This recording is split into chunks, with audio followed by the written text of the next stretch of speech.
अस्सलामुअलैकुम वरहमतुल्लाह। इस वीडियो में हम electric flux through a surface enclosing a charge ये टॉपिक पढ़ेंगे, जिसमें हम इलेक्ट्रिक फ्लक्स कैलकुलेट करेंगे एक क्लोज्ड सरफेस लेके, जिसके इनसाइड हम एक पॉजिटिव चार्ज रखेंगे। ये टॉपिक है। तो ये टॉपिक हम स्फीयर के केस में हम ये क्लोज्ड सरफेस लेंगे, इसके इनसाइड पॉजिटिव चार्ज रखेंगे, फिर इलेक्ट्रिक फ्लक्स कैलकुलेट करेंगे। और इधर तक हमने पढ़ना है इस वीडियो में। लास्ट पैराग्राफ में एमसीक्यूज आएंगे कि इलेक्ट्रिक फ्लक्स किस पे डिपेंड करता है और किस पे डिपेंड नहीं करता। तो ये एमसीक्यूज हैं इम्पोर्टेंट, इनको भी समझेंगे। चलिए शुरू करते हैं। ये स्टूडेंट्स लॉन्ग क्वेश्चन है। बोर्ड के पॉइंट ऑफ व्यू से इलेक्ट्रिक फ्लक्स का फार्मूला कैलकुलेट करना है हमने क्लोज्ड सरफेस के केस में, जिसके इनसाइड पॉजिटिव चार्ज रखेंगे।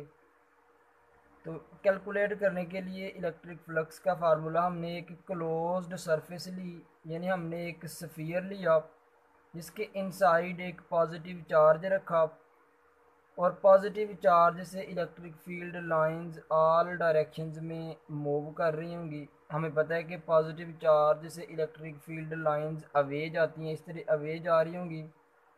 तो इस स्फीयर में से कितनी इलेक्ट्रिक फील्ड लाइंस पास कर रही होंगी, उतना ही इलेक्ट्रिक फ्लक्स होगा, और वही इलेक्ट्रिक फ्लक्स हमने कैलकुलेट करना है। यानी इधर इस टॉपिक में हमने कैलकुलेट करना है electric flux through a sphere, through a closed surface. तो ये फार्मूला यूज़ करके हम इलेक्ट्रिक फ्लक्स कैलकुलेट करेंगे। Phi E is equal to E dot A. ठीक है। अब इलेक्ट्रिक फ्लक्स के केस में हमने तो फ्लैट सरफेस लेनी होती है, जिस तरह प्रीवियस लेक्चर में हमने फ्लैट सरफेस ली थी। पहले उसको परपेंडिकुलर रखा था, फिर उसको पैरेलल रखा था, फिर थोड़ा थोड़ा सा उसको इंक्लाइंड रखा था। तो यानी फ्लैट सरफेस के केस में इलेक्ट्रिक फ्लक्स कैलकुलेट किया था। इधर भी ये तो स्फेरिकल टाइप है, ये तो स्फीयर है।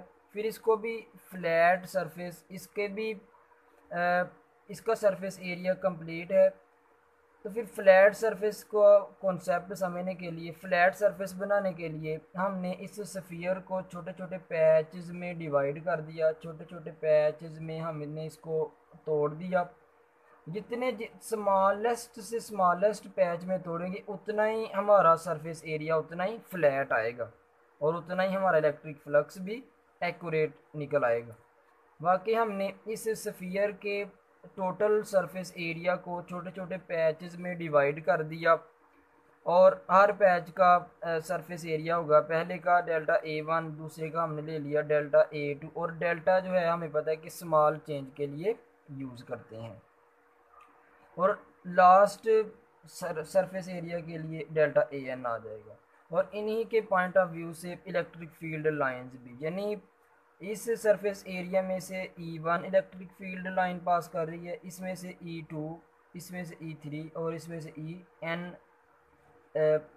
इलेक्ट्रिक इंटेंसिटी की डायरेक्शन भी हमने इनके साथ ही, इसके पॉइंट ऑफ व्यू से ये वाली, इसके पॉइंट ऑफ व्यू से ये वाली, इसके पॉइंट ऑफ व्यू से ये वाली। तो इस तरह हमने फिगर से अगर हम ध्यान से देखें तो सरफेस एरिया जो है इसकी डायरेक्शन भी इधर को, और इलेक्ट्रिक इंटेंसिटी की डायरेक्शन भी इधर को, दोनों की डायरेक्शन सेम है। इलेक्ट्रिक फील्ड लाइंस की डायरेक्शन भी इधर को, और डेल्टा ए की डायरेक्शन भी इधर को। फिर इन दोनों के बिटवीन एंगल कितना बन रहा है, 0 डिग्री। वो नेक्स्ट पुट करते हैं। तो हमने इस स्फीयर का टोटल फ्लक्स निकालना है। टोटल फ्लक्स इस फार्मूला के अकॉर्डिंग आ जाएगा। पहले पैच के लिए E1 dot delta A1, second patch के लिए E2 dot delta A2, third के लिए इस तरह अप टू सो ऑन। हमने सारे पैचेस का इलेक्ट्रिक फ्लक्स राइट कर दिया, उनको ऐड कर दिया। डॉट प्रोडक्ट हटाएं, हमें पता है कॉज आता है। वन वन है cos theta one, two two है कॉज थीटा टू, इस तरह थ्री थ्री होगा तो कॉज थीटा थ्री, लास्ट वाला लिख लिया एन है तो कॉज थीटा एन। और हमें पता है कि इलेक्ट्रिक इंटेंसिटी और सरफेस एरिया के बिटवीन एंगल 0 डिग्री बन रहा है, ज़ीरो पुट कर दिया। तो जब इधर भी थीटा वन की जगह पे भी ज़ीरो पुट करेंगे, डेल्टा ए वन एरिया और ई वन के केस में भी एंगल 0 डिग्री होगा, इधर भी एंगल 0 डिग्री, तो cos ज़ीरो हमें पता है वन होता है, तो इधर भी वन आ जाएगा, इधर भी वन, सारे जिधर जिधर cos थीटा होगा उधर क्या पुट कर देंगे, वन वन वन पुट कर देंगे। तो इधर पहुंच गए, इस स्टेप पे हम आ गए। अब जब इस स्टेप पे पहुंचे, इधर ब्रेक लगाई, हमने इसको इक्वेशन वन कह दिया।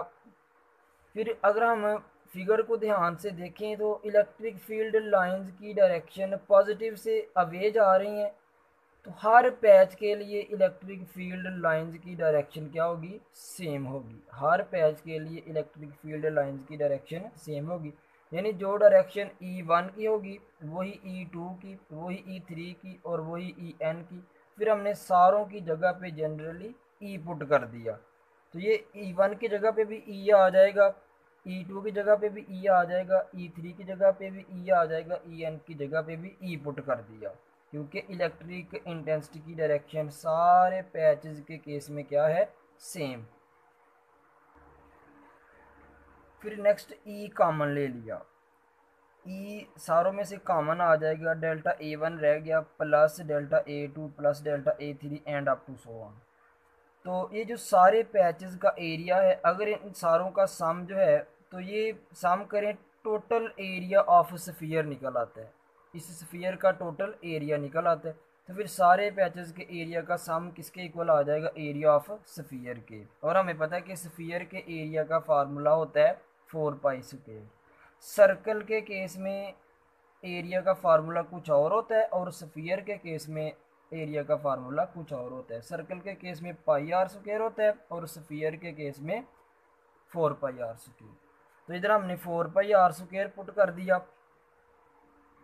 ई इलेक्ट्रिक इंटेंसिटी है और इस इलेक्ट्रिक इंटेंसिटी को स्टूडेंट्स हम fields of force, previous topic आया था उस टॉपिक में पॉइंट चार्ज लेके, पॉइंट चार्ज के पॉइंट ऑफ व्यू से इस इलेक्ट्रिक इंटेंसिटी का उधर हमने फार्मूला निकाला था ये वाला, इधर ये ई इलेक्ट्रिक इंटेंसिटी का फार्मूला पुट कर दिया। 4 पाई से कट हो गया, आर स्क्वायर से कट हो गया, तो इलेक्ट्रिक फ्लक्स का फार्मूला निकल आया क्यू ओवर एप्सिलॉन नॉट। और ये जो इलेक्ट्रिक फ्लक्स का फार्मूला निकला है, नेक्स्ट वीडियो में हम गॉसेस लॉ पढ़ेंगे। उस गॉसेस लॉ की डिफाइन, बल्कि गॉसेस लॉ की मैथमेटिकल फॉर्म भी यही होगी, phi E is equal to Q over epsilon naught. तो ये फार्मूला क्या शो कर रहा है कि इलेक्ट्रिक फ्लक्स किस पे डिपेंड करता है, चार्ज की वैल्यू पे और मीडियम पे। ये जो एप्सिलॉन नॉट है ये क्या है, permittivity of free space. Free space है उसकी जगह पे कुछ भी हो सकता है, एयर भी।